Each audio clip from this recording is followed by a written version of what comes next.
cabo. Simplemente recordar que el conflicto es mucho más amplio, que desde la Revolución Naranja Rusia acusa a Occidente de estar financiando esos movimientos dentro de la propia Ucrania para quitarse de encima la influencia rusa. Desde ese momento tenemos el conflicto.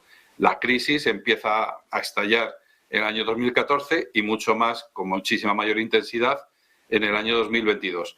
Esta es la cuestión. Entonces, cuando se acabe esta guerra, esta crisis, el conflicto no se habrá acabado, porque lo que hay que buscar es una solución definitiva para Ucrania. A día de hoy esto es muy difícil, porque en lo que están todos los líderes políticos es en acabar esta guerra. Pero en lo que están algunos analistas y expertos, pues estoy hablando de Henry Kissinger, que ya es nonagenario, pero es muy experto en este tema, John Mearsheimer, estoy hablando de americanos, no estoy hablando ni siquiera de europeos, ni de prorrusos, ni nada.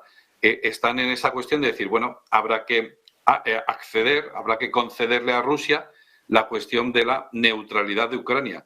Habrá que empezar a entender las razones de por qué Rusia da ese primer paso de no querer perder la influencia en Ucrania. Habrá que empezar a entender eso y habrá que garantizarle a Rusia que, mira, Ucrania no va a ser para ti, pero tampoco va a ser un país de la OTAN, ¿no? Entonces, neutralidad de Ucrania, que se pueda garantizar la integridad territorial de Ucrania, pero insisto, aquí el punto crítico es si Ucrania va a aceptar o no que esas 4 regiones ya son de Rusia y ya no son nunca más, al menos de momento, para Ucrania, y la cuestión de que esas peticiones maximalistas de Ucrania, que están en todos los análisis o en muchos de los análisis de Stoltenberg y muchas más personas, ¿no?, de muchos más líderes políticos, esa reclamación de que esta guerra tiene que acabar con Putin sentado en el banquillo. Insisto, Rusia no es Yugoslavia, no es Ruanda, no es Irak.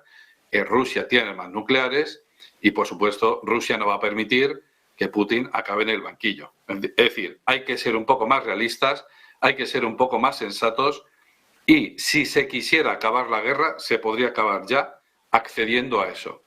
¿Es una pena? ¿Es una lástima? ¿Se ha roto la integridad territorial de Ucrania? Sí. Bueno, pero es que si queremos resolver la guerra de hoy, hay que acceder a ciertas cosas, hay que conceder ciertos pasos, como se hizo en Yugoslavia. No todo el mundo está contento y conforme en Serbia con que Kosovo se convierta ahora en un Estado independiente. Y, sin embargo, bueno, pues o se concede eso o se accede a eso, o seguiríamos todavía en la guerra de los Balcanes de los años 90. Entonces, para acabar una guerra hay que hacer concesiones. Y, obviamente, la parte, en este caso, que tiene que hacer esa concesión en concreto es Ucrania. Ya digo, es una pena, es una lástima, es en contra del derecho internacional, es un mal ejemplo porque sienta el precedente de que gracias a una guerra se ha ganado territorio. Bueno, habrá que evaluarlo, habrá que valorarlo y habrá que ver si merece la pena continuar la guerra o acabarla.